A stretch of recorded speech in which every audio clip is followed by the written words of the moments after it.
নমস্কার, আমি মৌ। গল্প পাঠে মৌয়ের আরেকটি নতুন পর্ব নিয়ে আমি আজ চলে এসেছি। আজকের পর্বের জন্য আমরা বেছেছি একটি কল্পবিজ্ঞানের গল্প। গল্পটি রচনায় আনন্দ বাগচি। আজকের গল্পের মূল বিষয়বস্তু আমাদের শরীরের সবচেয়ে গুরুত্বপূর্ণ একটি অঙ্গ, চোখ। এই চোখ দিয়ে আমরা রোজ কত কিছুই না দেখি, কিন্তু আমরা কি জানি এই চোখ আমাদের স্মৃতি ধরে রাখতেও সাহায্য করে? তাহলে চলুন আর দেরি না করে আমরা আজকের গল্পে গল্পে কল্পবিজ্ঞানের জগতে পাড়ি দিই। শুরু হচ্ছে আজকের গল্প, আনন্দ বাগচি রচিত চোখ।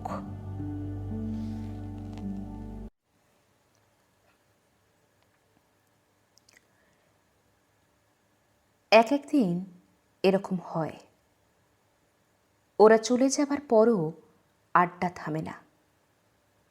আড্ডা তখন আমার মগজে পুরনো কাটা রেকর্ডের মতো বাজতে থাকে। মেসের এক চিলতে ঘরে দড়ির খাটিয়ার ওপর চিৎপাত হয়ে শুয়ে বেড সুইচ নিভিয়ে নিস্পন্দ হয়ে পড়ে থাকি।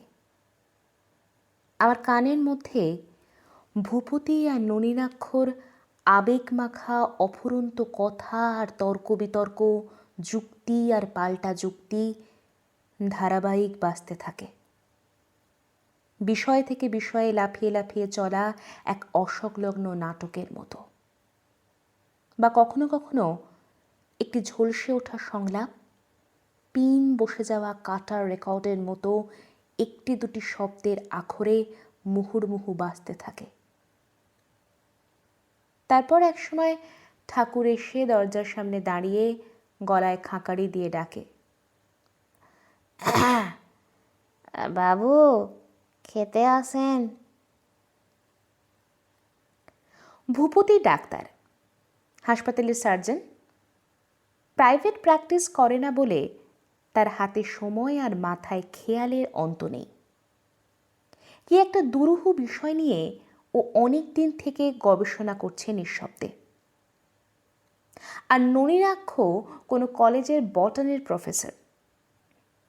ওর লেখা টেক্সট বুক বাংলা ভাষায় একমাত্র বই যাকে অনেকেই সশ্রদ্ধ ঠাট্টায় বটানির বাইবেল বলে। একটা বই ওকে বড় করে দিয়েছে।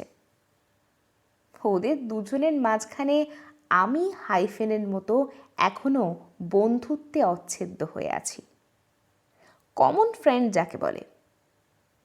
আমি নিজেও সত্যিই কমন। বিয়ে থা করিনি, চালচুলো নেই, মেসে থাকি, চাকরিটাও সাদামাটা।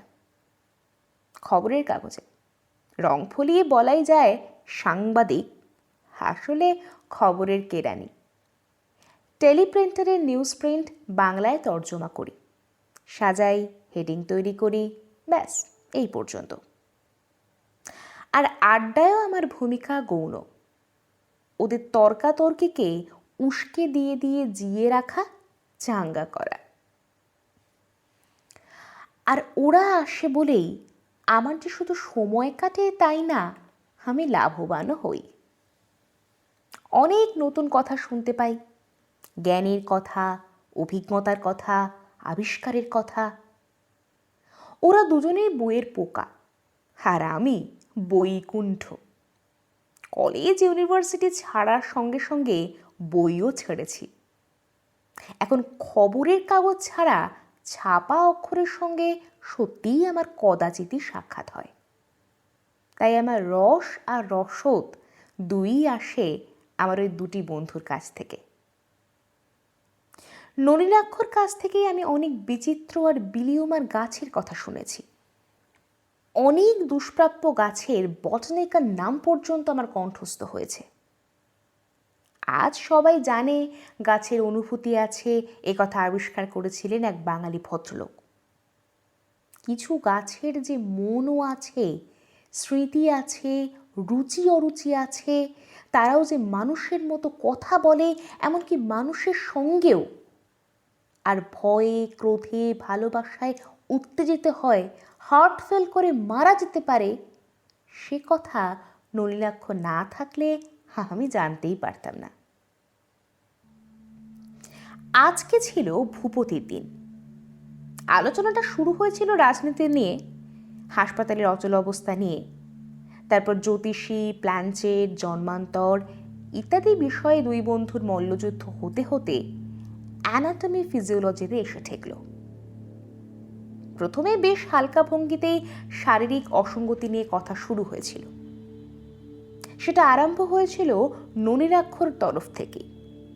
ও বলছিল, এরকম দেখেছি একজন মানুষের চেহারা আর চরিত্রের সঙ্গে তার কোনো বিশেষ অঙ্গ প্রত্যঙ্গের মিল হয়নি।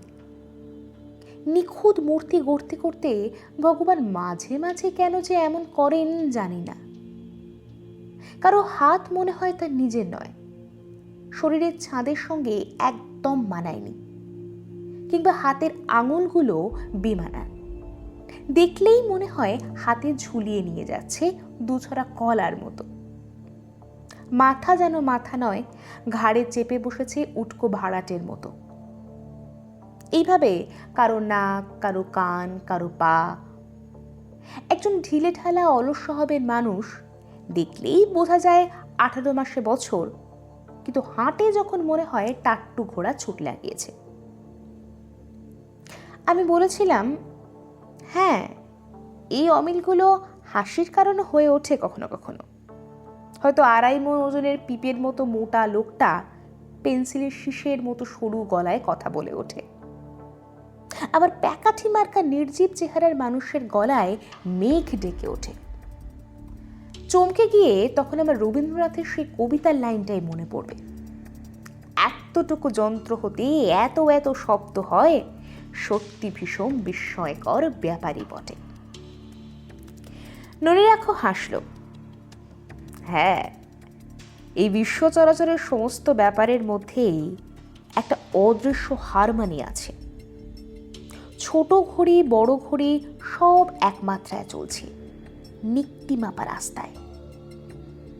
কিন্তু কখনো কখনো কিছু ব্যাপার খাপছাড়ার মতো ঘটে, কেমন যেন সিনক্রোনাইজ করে না।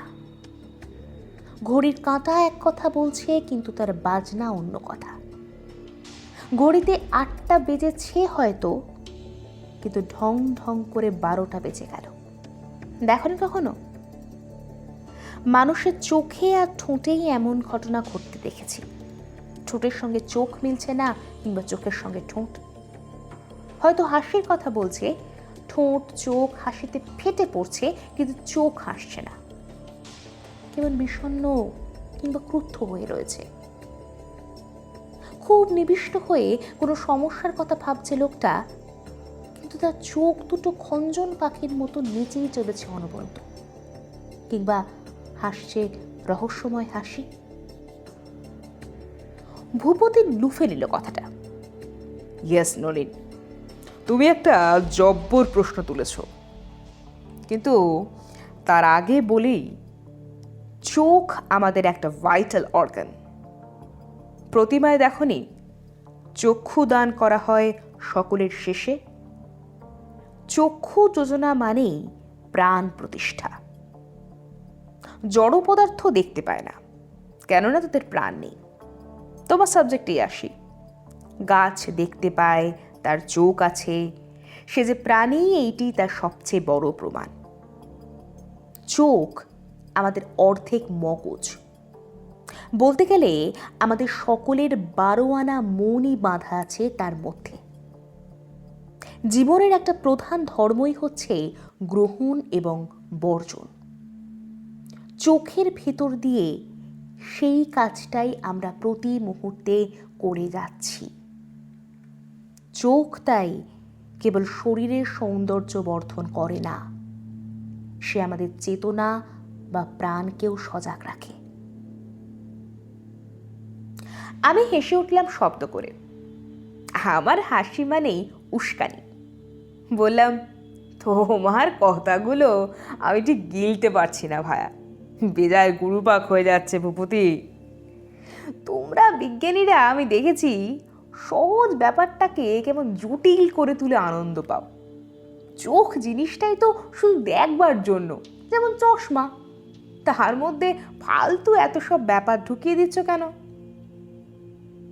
ভূপতি রেগে গেল, বলল, তোমার মুন্ডু, সত্যি মাথায় যদি তোমার শুধু গোবর পোড়া থাকতো তাহলেও আশা ছিল। গোবর থেকে গ্যাস হয়, তা থেকে জ্বালানি, আলো, বৈদ্যুতিক শক্তি পাওয়া যেতে পারে। কিন্তু যাদের খুলির মধ্যে শুধু রিম রিম নিউজ প্রিন্ট ঠাসা, তারা হোপলেস। চোখ দুটো দিয়ে কি আমরা শুধু দেখি রে হতভাগা? চোখ দিয়ে আমরা যে কোনো জিনিসকে ছুঁতে পারি, আস্বাদন করতে পারি। আমাদের শাস্ত্রে কি আছে? ঘ্রাণে অর্ধেক ভোজন হয়। কথাটার মধ্যে বৈজ্ঞানিক ভিত্তি আছে। চোখ দিয়েও আমরা দেখতে পারি, শুনতে পারি, কথা কইতে পারি। ভিজুয়াল মেমোরি বলেও একটা ব্যাপার থাকতে পারে হয়তো। বুঝলে ব্রাদার, এরকম একটা নির্ভুল কমিউনিকেটিভ কম্পিউটার তুমি সারা দেহ তল্লাশি করলেও পাবে না। এই ব্যাপারটা নিয়েই আমি বহুকাল থেকে গবেষণা করে চলেছি। হয়তো একদিন প্রমাণও করে দিতে পারবো। জানতাম ভূপতির গবেষণার ব্যাপারটা আমার যে একেবারে অজানা ছিল তা নয়। ডিএনএ, আরএনএ আর অপটিক নার্ভ নিয়ে ও কিসব পরীক্ষা নিরীক্ষা করছিল তাও জানি। আমাদের শরীরের সবচেয়ে ছোট ইউনিট সেল বা কোষের যে নিজস্ব একটা জীবন আছে, প্রাণ আছে, আলাদা করে বেঁচে থাকা আছে, এরকম একটা কথা ভূপতিই আমাকে একদিন বলেছিল। এই ইনার ইউনিভার্স বা অন্তর্বিশ্ব, এরই রহস্যের দরজায় ও ইলেকট্রন মাইক্রোস্কোপ নিয়ে মাথা খুঁড়ে মরছে। কিন্তু চোখ, যা সহজেই আমাদের চোখে পড়ে, কোনো সূক্ষ্ম যন্ত্রের দরকারই হয় না, তা নিয়ে যে এতখানি মাথা ঘামিয়েছে সেইটাই জানতাম না।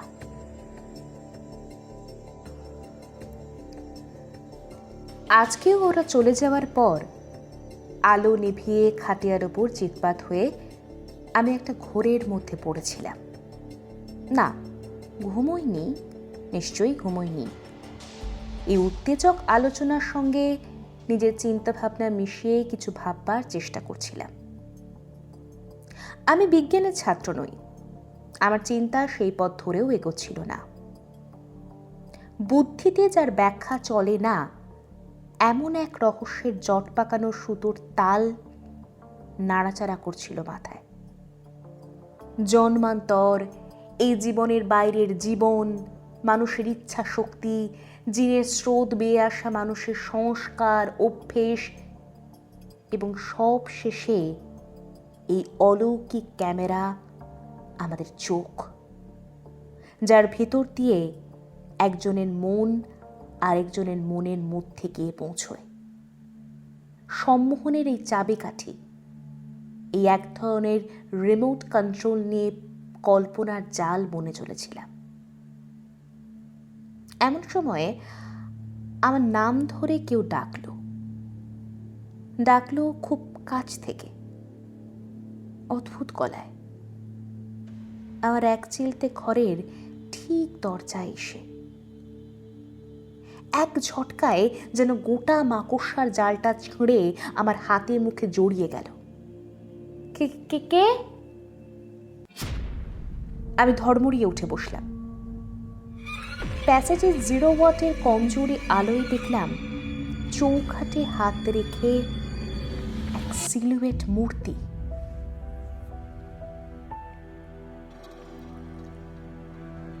ঘুমিয়ে পড়েছিলেন নাকি?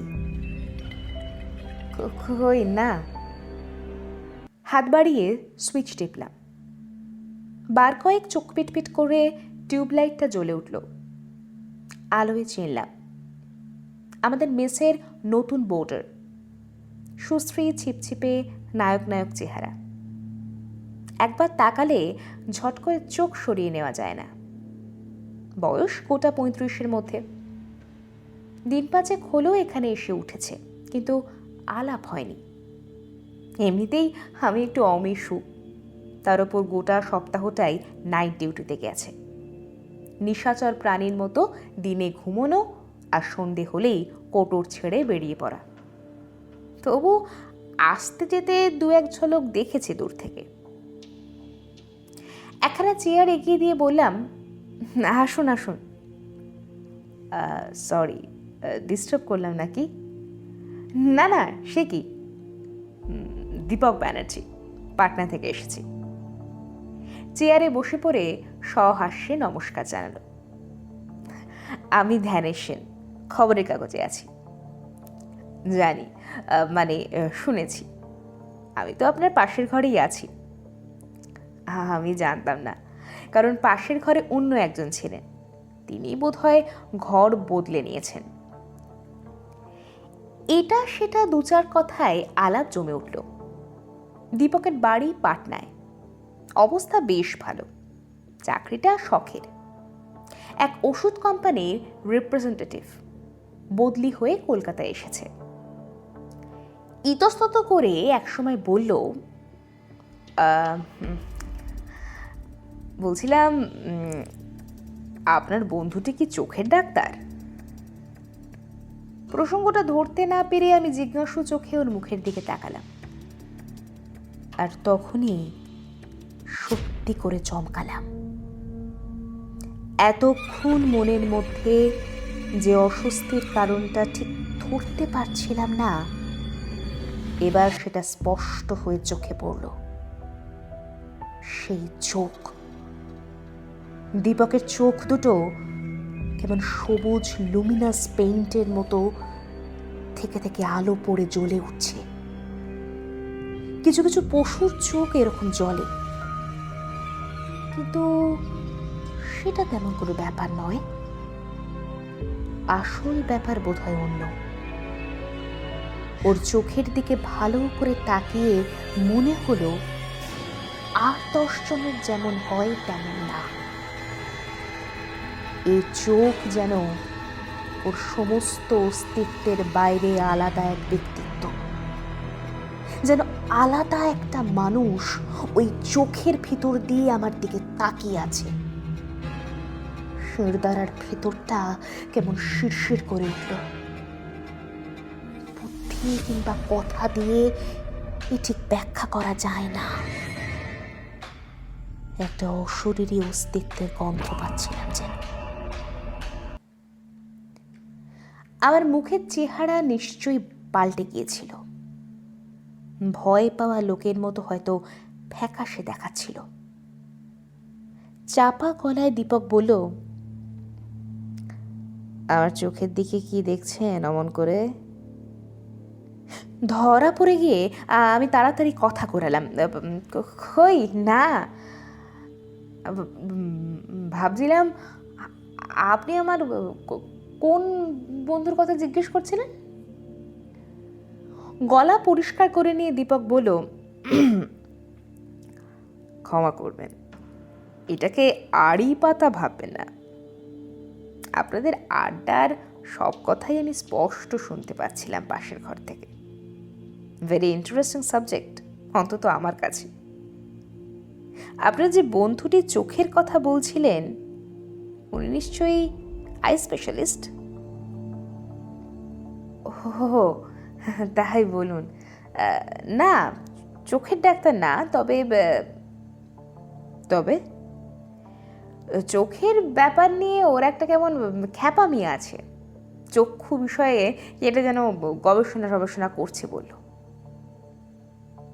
শুনলাম, তবে আই মাস্ট সে খ্যাপামি নয়।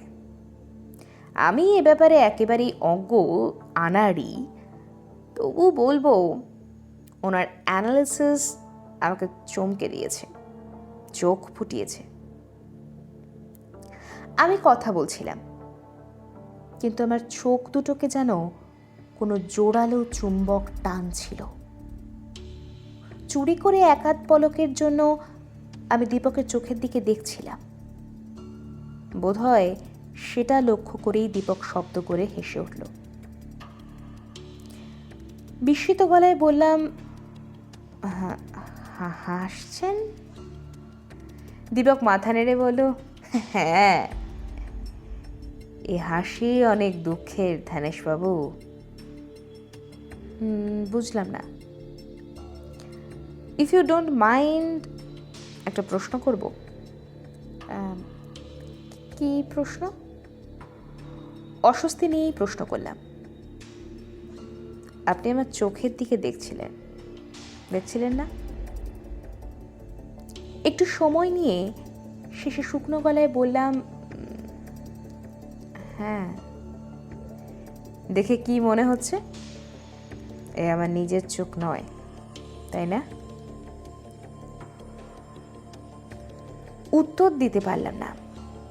বুকের ভেতরটা কেমন কেঁপে উঠল। লোকটা কি মনের কথা সব টের পায়? বিব্রত হয়ে চুপ করে থাকলাম। ঠিকই ধরেছেন, এ চোখ আমার নিজের নয়। আমি হতভম্ব। দীপক আমার দিকে তীব্র দৃষ্টিতে তাকিয়ে আছে। ভাবছি কিছু একটা বলা দরকার, কিন্তু আমাকে কিছুই বলতে হলো না। ও নিজেই কথা বলল। বিলিভ মি, এ চোখ সত্যিই আমার নিজের নয়। আর সেটা বুঝতে পারলাম প্রথম কলকাতায় এসে, তা 10 আগে। তখনও এই মেসে এসে উঠিনি। এখানে এসে প্রথমে একটা ভাড়া বাড়িতে উঠেছিলাম, তারপর সেখান থেকে পালিয়ে এই মেসে। একটা বিবর্ণ হাসি দীপকের ঠোঁটে ভেসে উঠে ধীরে ধীরে মিলিয়ে গেল। কিন্তু আমি মূর্খ। নিজের কাছ থেকে কি কেউ পালাতে পারে? ভদ্রতাবশত আমি বাধা দিলাম। কি বলছেন আপনি? আপনার কথার মাথা মুন্ডু কিছুই বুঝতে পারছি না। পারবেন, তবে সে এক লং স্টোরি। আপনাকে বোর করছি না তো? দীপককে দেখে, তার কথা শুনে আমার কৌতূহল ক্রমশ বাড়ছিল। এই চোখের পিছনে কি রহস্য লুকোনো আছে কে জানে। বললাম, ঠিক উল্টো। বলুন আপনি, গল্প শুনতে কার না ভালো লাগে। এটা কিন্তু গল্প নয়, ফ্যাক্ট, সত্যি ঘটনা। ব্যাকরণ ভুল হলো নিশ্চয়ই, ট্রু ফ্যাক্টের মতো। তবে আপনার ভয়ের কোনো কারণ নেই। যতদূর সংক্ষেপে বলা যায় তাই বলবো। দীপকের কথাগুলোকে ছাটকাট করে সাজালে তার মুখের গল্পটা এরকম দাঁড়ায়।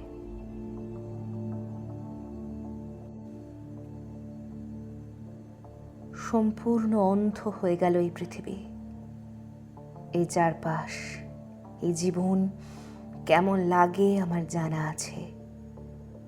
কারণ একটানা 5 বছর আমি কমপ্লিট ব্লাইন্ড হয়ে ঘরে বসেছিলাম।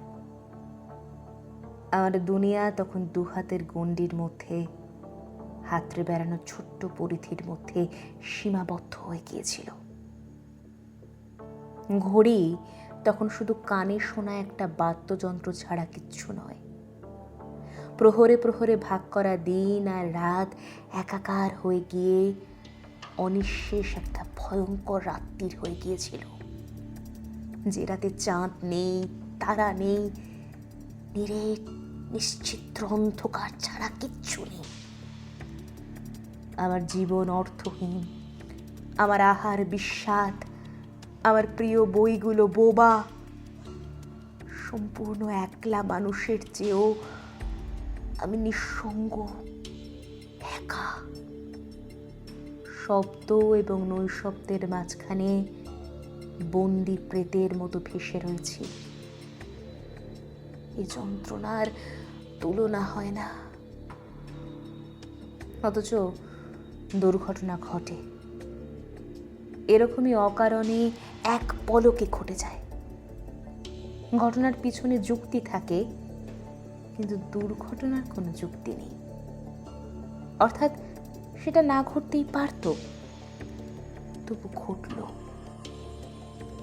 আমার 30 বছরের জীবনে বছর বছর হোলির দিন এসেছে, চলে গেছে। সাবান মেখে সে আবির আর রং তুলে ফেলেছি, কিন্তু প্রায় 5 বছর আগের দোলের দিনটি বোধহয় আলকাতরার মতো কালো রং নিয়ে এসেছিল। সেদিন ফাগুয়ার তাণ্ডবের মধ্যে কেউ আমার চোখে রং ছুঁড়েছিল। কি ছিল সেই রঙের মধ্যে জানি না। অনেক কষ্টে চোখ যখন খুললাম তখন দুটো চোখেই আর দৃষ্টি নেই, বেবাক অন্ধ হয়ে গেছি। চোখের সামনে যেন কোনো মানুষ নেই, দৃশ্য নেই, কিচ্ছু নেই। তবু তখনও একটু আলো ছিল, ঠিক আলো নয়, আলোর আভার মতো। ঠিক কিরকম জানেন, গভীর জলের তলায় ডুব দিয়ে চোখ খুললে যেমন দেখা যায়, অনেকটা সেই রকম। ডাক্তারবাবু এলেন, কিন্তু তারা বিদায় নেওয়ার আগেই সে আভাটুকু আমার দু চোখ ছেড়ে চলে গেল। পাটনায় আমরা 3 পুরুষের প্রবাসী বাঙালি। আমার ঠাকুরদা ছিলেন বিহারের ওই অঞ্চলের বিধান রায়। বাবা এখনো ডাকসাইটে অ্যাডভোকেট। 2 পুরুষের জমানো সম্পত্তি আমার একটা জীবনে ফেলে ছড়িয়েও বোধহয় শেষ করতে পারবো না। কত বড় বড় কানেকশন আমাদের, দিল্লির দরবার স্তক ছড়ানো। তবু চেষ্টা করে আই ব্যাংক থেকে একজোড়া চোখ পেতে আমাকে দীর্ঘকাল অপেক্ষা করতে হলো। রক্ত বললেই যেমন রক্ত পাওয়া যায়, শুধু ব্লাড গ্রুপ মিলতে হয়, চোখ বললেই কিন্তু চোখ পাওয়া যায় না। আমাদের দেহকোষ বা সেলের আধার যে টিস্যু, তার স্বভাব, তার চরিত্রও বিচিত্র। ফরেন বডিকে সহজে গ্রহণ করতে চায় না। বোধহয় তারও পছন্দ অপছন্দ আছে। তাছাড়া আমার অপটিক নার্ভেও গোলমাল হয়েছিল। শেষ পর্যন্ত তেমন চোখ পাওয়া গেল। অপারেশনও সাকসেসফুল হলো, অন্তত ডাক্তাররা তাই বললেন। আমি আবার আগের মতোই দৃষ্টি ফিরে পেলাম। আগে লেখাপড়া করার জন্য চশমার দরকার হতো, এখন হয় না। চোখ ভালো হলো, কিন্তু চশমা বেচারি ইনভ্যালিড হয়ে গেল, তার চোখ হারালো। আমি খুশি, আমার যেন পূর্ণ জন্ম হলো। আমি আবার পুরনো কাজে বহাল হলাম। দিন যাচ্ছিল তরতর করে, ভালোই, কিন্তু কোথায় যে ছন্দ কেটে গেছে টের পাইনি তখনও। আসলে আমার স্বভাবের মধ্যে পরিবর্তন আসছিল, চিড় ধরছিল মনের মধ্যে। সব মানুষের মধ্যেই হ্যাঁ আর না থাকে, অর্থাৎ এক মনের মধ্যে 2 মন। এক মন যাতে সায় দেয়, অন্য মন তাতেই বাগড়া দিতে চায়। তবে এটা খুবই অস্পষ্ট আকারে এবং কখনো কদাচিৎ, তাই তেমন করে বুঝতে পারা যায় না। কিন্তু আমার কেস আলাদা। আমার বেলায় দুটোই সমান জোরালো, থেকে থেকেই টাগ অফ ওয়ার লেগে যায়। এর ফলে কি না জানি না, আমি ক্রমশ কেমন রাগী হয়ে উঠছিলাম। এই সময় অফিস থেকে আমাকে কলকাতায় পাঠাতে চাইল। আগের দিন হলে নিশ্চয়ই এই বদলিতে রাজি হতাম না, কিন্তু আশ্চর্যের ব্যাপার, আসার জন্য আমার মনটা কেমন নিচে উঠল। চলে এলাম বাড়ির অমত সত্ত্বেও। বাসাও ভাড়া নিলাম একটা। কিন্তু কলকাতায় এসে একটা নতুন উপসর্গ দেখা দিল আমার চোখে। থেকে থেকে ডাবল ভিশন দেখতে লাগলাম। ডাবল ইমেজ বললে স্পষ্ট হবে কথাটা। প্রথম দিনের কথাই বলি। কলকাতায় সেটা আমার দ্বিতীয় দিন। একটা রাস্তা দিয়ে হনহনিয়ে যাচ্ছিলাম, হঠাৎই থমকে দাঁড়াতে হলো একটা চীনা দোকান দেখে। থরে থরে মিষ্টি সাজানো কাঁচের শোকেসের ওপিঠে যে লোকটি বসেছে সে আমার বহুদিনের চেনা। এমনকি তার পিছনের ক্যালেন্ডারের ছবিটি পর্যন্ত। মনে পড়ল এই দোকানে কতদিন সরপুরিয়া খেয়েছি। পায়ে পায়ে এগিয়ে গেলাম। মাই গড, এ কি দেখছি! ক্যালেন্ডারের সালটি 1974, ঠিক 10 বছরের পুরনো। এরকম ঝকঝকে দোকানে এত পুরনো ক্যালেন্ডার! চোখ রোগড়ে তাকালাম আবার। দৃষ্টিবিভ্রম ছুটে গেল। দেখলাম না, 1984 সালেরই ক্যালেন্ডার। আর ছবিটা আদেও আমার চেনা নয়। আর সবচেয়ে তাজ্জব ব্যাপার, কাঁচের শোকেসের রসগোল্লা, সন্দেশ, সরপুরিয়া কোন ভোজবাজিতে রূপোর গয়না হয়ে গেছে। চকমকে বাউটি, কানপাশা, টায়রা, কাঁকই, যেন ইলেকট্রিক শক খেলাম। খেয়াল হলো এই রাস্তায় জীবনে প্রথম পা রেখেছি। আসলে কলকাতাই আমার সচক্ষে প্রথম দেখা। এর আগেও একবার অবশ্য এসেছিলাম মাস কয়েক আগে, সে তো শুধু হাসপাতালে অন্ধ অবস্থায়। তারপর আই গ্রাফটিং এর পর কালো চশমা পরে সোজা দমদম এয়ারপোর্ট। সুতরাং চেনা লাগবার আদবেই কোনো রাস্তা নেই। আমাকে ফ্যাল ফ্যাল করে তাকিয়ে থাকতে দেখে দোকানদার জিজ্ঞেস করলো, কি চাই আপনার, বলুন, দেখাচ্ছি। আমি ঢোক গিলে বললাম,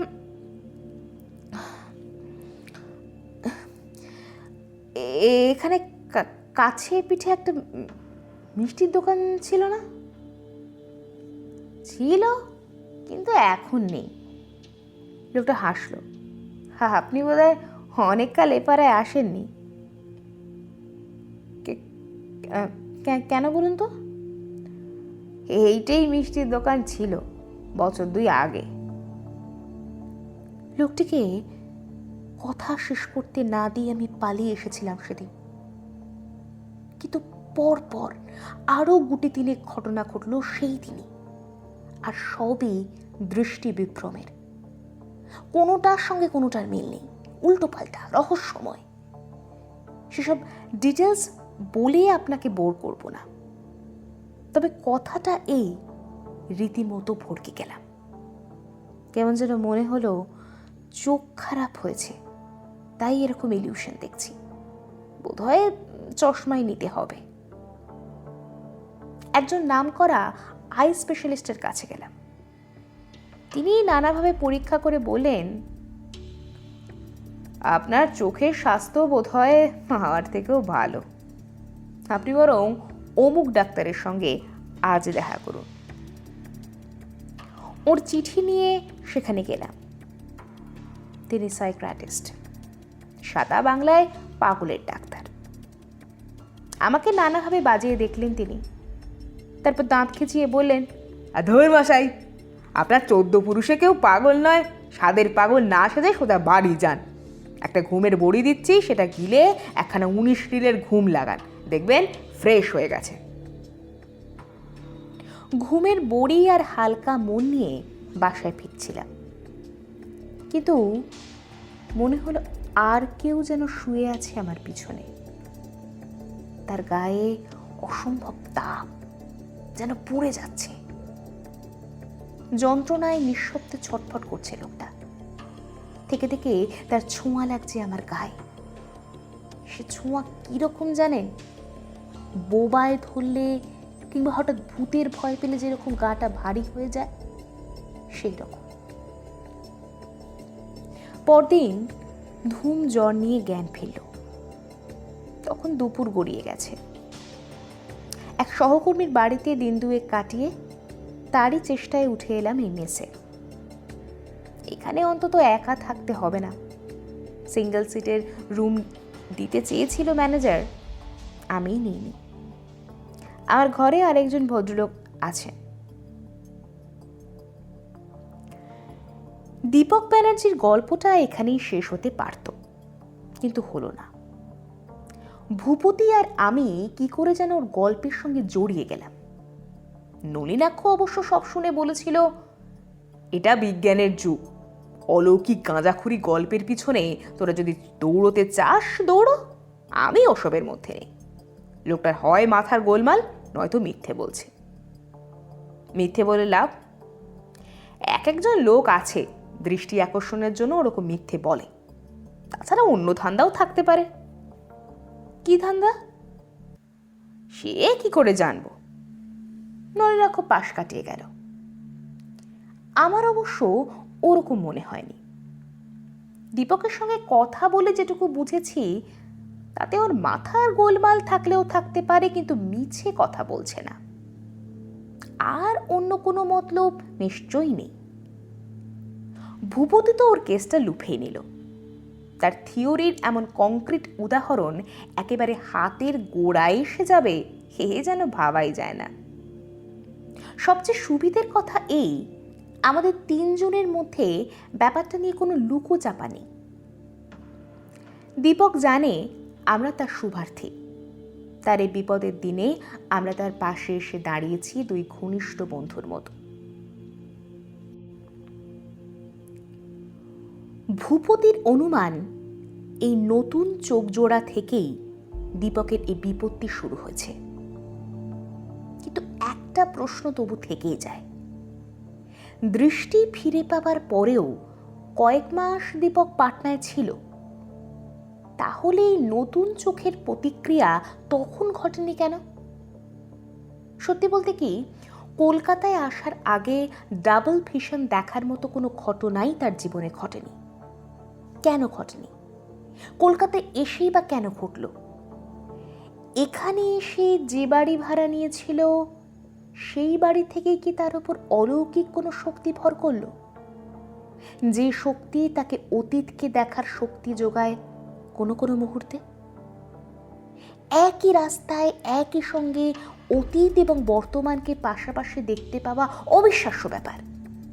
ত্রিকালজ্ঞ সিদ্ধ পুরুষরা অতীত বর্তমানের পাশে ভবিষ্যৎকেও দেখতে পেতেন। ফিল্মের ডাবল এক্সপোজারের মতো শোনা যায় ট্রিপল এক্সপোজার। তিনটে ছবি পরস্পরের মধ্যে গায়ে গায়ে সাঁটা। তবুও সব পৌরাণিক গালগপ্প বলে উড়িয়ে দেওয়া গেলেও দীপকের ব্যাপারটা কি? ভৌতিক কাহিনী? তাহলে তো প্রেতাত্মায় বিশ্বাস করতে হয়। ভূপতি কোনো গল্পে সন্তুষ্ট হওয়ার মানুষ নয়। বিজ্ঞানের মাপকাঠিতেই সে সব কিছু মাপতে চায়। তাই তার খুঁটিনাটি প্রশ্নের শেষ নেই। দীপককে ঘুরিয়ে ফিরিয়ে নানান প্রশ্ন জিজ্ঞেস করে আর নোট নেয়।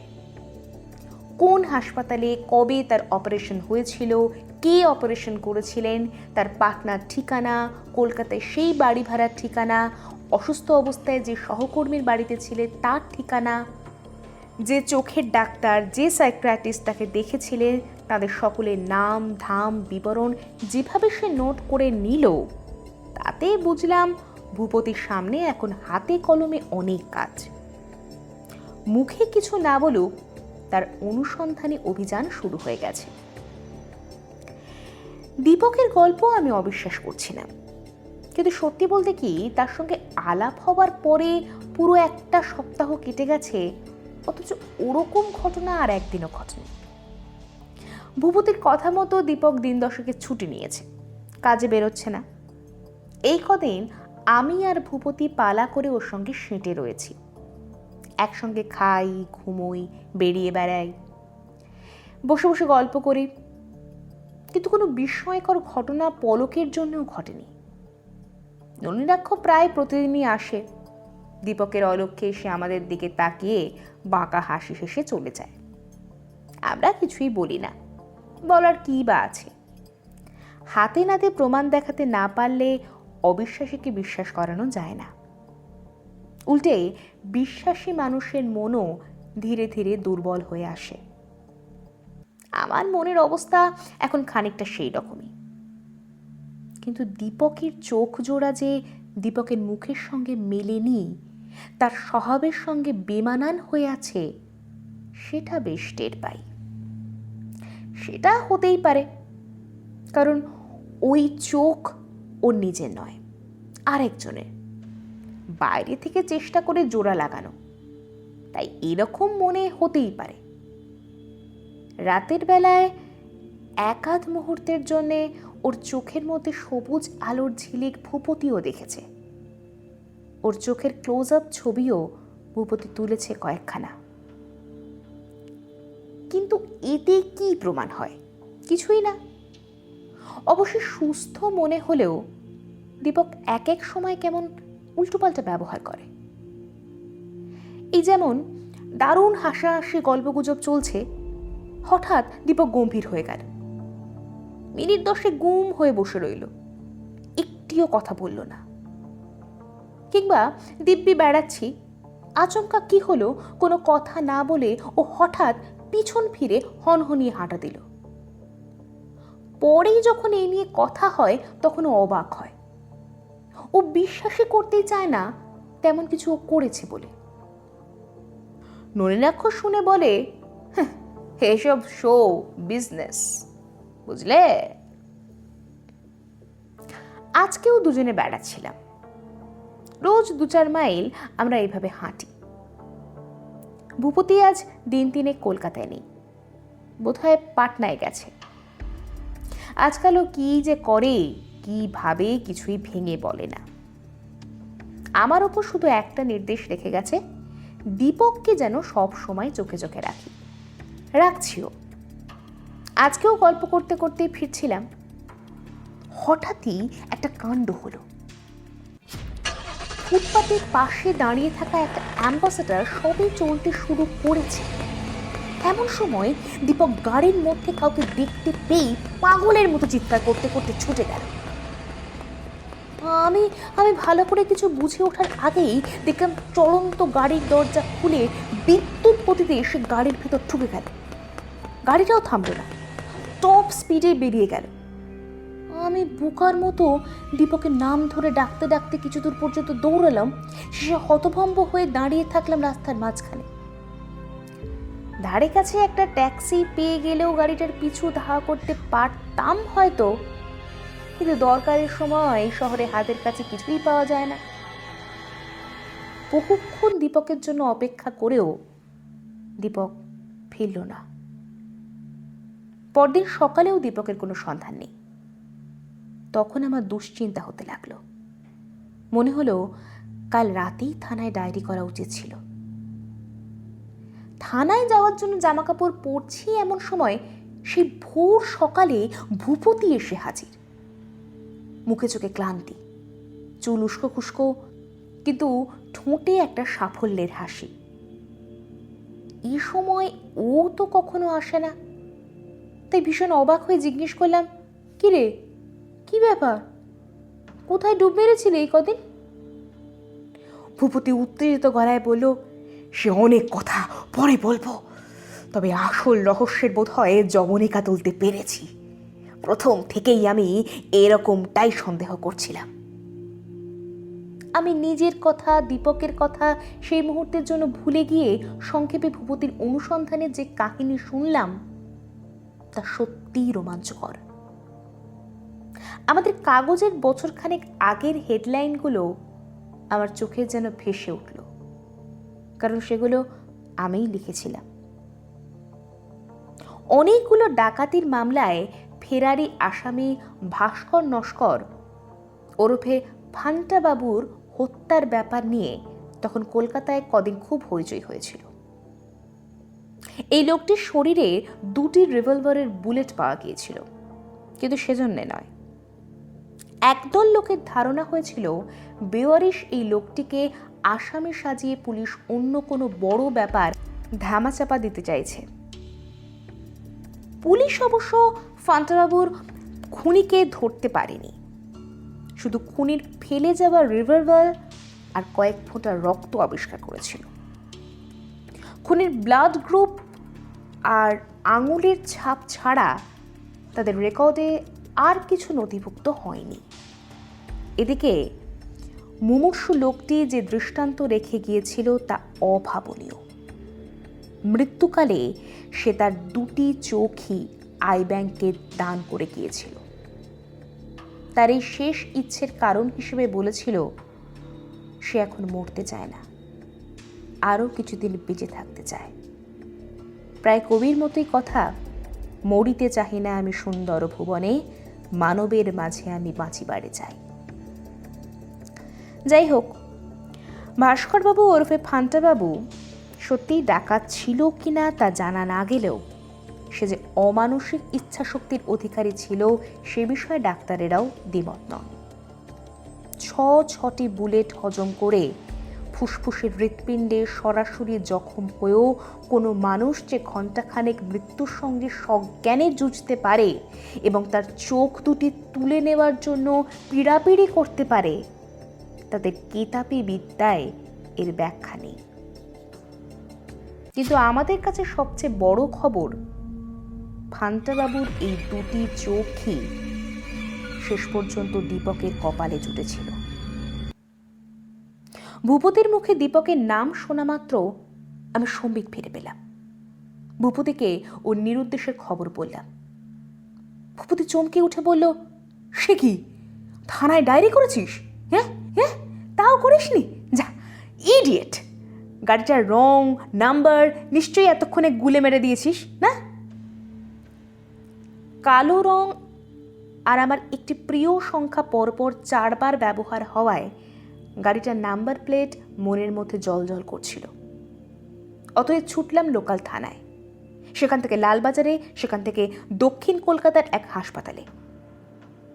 কাল রাতে যে অজ্ঞাত পরিচয় ব্যক্তির আহত ও সংজ্ঞাহীন দেহ পুলিশ রাস্তা থেকে হাসপাতালে কুড়িয়ে নিয়ে এসেছিল তাকে দীপক ব্যানার্জি বলে শনাক্ত করে আমরা ফের ছুটলাম ভূপতির এক্স পেশেন্ট এবং প্রায় বন্ধুস্থানীয় ব্যারিস্টার D.R. মিত্রের কাছে। আইন আদালতের খবরে যাদের বিন্দুমাত্র কৌতূহল আছে তারাই মিত্র সাহেবকে নামে এবং কাহিনীতে চিনবেন। অপরাধীদের কাছে এই ক্ষুরবুদ্ধি আইনজীবী মানুষটি ডিআর তো ননই, মিত্রও নন। লোকে রসিকতা করে বলে, ইংরেজি ডেঞ্জার শব্দের আদি এবং অন্তের অক্ষর দুটি নিয়ে ধ্রুবরঞ্জনের D.R। রূপকথার গল্পের মতোই দীপকের গল্পও এখানে শেষ। সুস্থ হয়ে হাসপাতাল থেকে ছাড়া পেয়ে সে মেসে ফিরে এসেছিল, তবে রাজসাক্ষী হয়ে তাকে যথাসময়ে কোর্টে হাজির হতে হয়েছিল। কারণ আমার দেওয়া গাড়ির নাম্বার আর তার দেওয়া মোটর আরোহীর বিবরণের সঙ্গে পুলিশ বছরখানেক আগে তুলে রাখা আঙুলের ছাপ আর রক্ত মিলিয়ে ফান্টাবাবুর হত্যাকারীকে হাতকড়া পরিয়েছিল। পরে ভূপতির কাছে রহস্যের মোটামুটি একটা ব্যাখ্যা পাওয়া গেল। ওর একদিনের তত্ত্বতল্লাশের বিশদ বিবরণ দেওয়ার পরে ও বলল, এ পর্যন্ত জানা গেছে তাতে মস্তিষ্কের রাইবোনিউক্লিক অ্যাসিড বা RNA অণুর মধ্যে জমা থাকে আমাদের স্মৃতি। হতে পারে নতুন চোখ বসানোর সময় অপটিক নার্ভের সঙ্গে সঙ্গে কোনোভাবে কিছু RNA অণুও চলে গিয়েছিল দীপকের মাথায়। ফলে ফান্টাবাবুর ভিজুয়াল স্মৃতির কিছু কিছু টুকরো মিশে গিয়েছিল দীপকের নিজের স্মৃতির সঙ্গে। আর তারপরেই ব্যাপারটা অনেকটা অলৌকিক চেহারা নিয়েছে। হত্যাকারী ধরা পড়ার পরে এখনো সেই স্মৃতি হয়তো ওকে মাঝে মাঝে যন্ত্রণা দেবে, কিন্তু এর হাত থেকে বাঁচার কোনো উপায় নেই। এক যদি সময়ের সঙ্গে সঙ্গে সেই স্মৃতিগুলো ভোতা হয়ে আসে তবেই। বুঝলাম ভূপতির বিজ্ঞানী মন হয়তো দীপকের সব ঘটনারই একটা না একটা ব্যাখ্যা দিয়ে দেবে। ওর থিওরি কতটা বিশ্বাসযোগ্য তা জানি না, কিন্তু আমার মনে হলো থিওরিটা যেন কোনো কোনো জায়গায় আচমকা ধাক্কা খেয়ে থমকে দাঁড়াচ্ছে। শুনছিলেন আজকের গল্প চোখ। কেমন লাগলো আমাদের আজকের গল্পটি জানাতে ভুলবেন না আমাদের কমেন্ট করে। আর যদি আমাদের চ্যানেলের গল্প আপনাদের ভালো লেগে থাকে তবে চ্যানেলটিকে সাবস্ক্রাইব করে রাখতে পারেন, আপনার বন্ধু বান্ধব আত্মীয় পরিজনের মধ্যে ছড়িয়ে দিতে পারেন। তাহলে আজ চলি, আগামী পর্বে আরেকটি ভিন্ন স্বাদের গল্প নিয়ে আমি চলে আসব। ততক্ষণ ভালো থাকবেন, ভালো রাখবেন। ধন্যবাদ।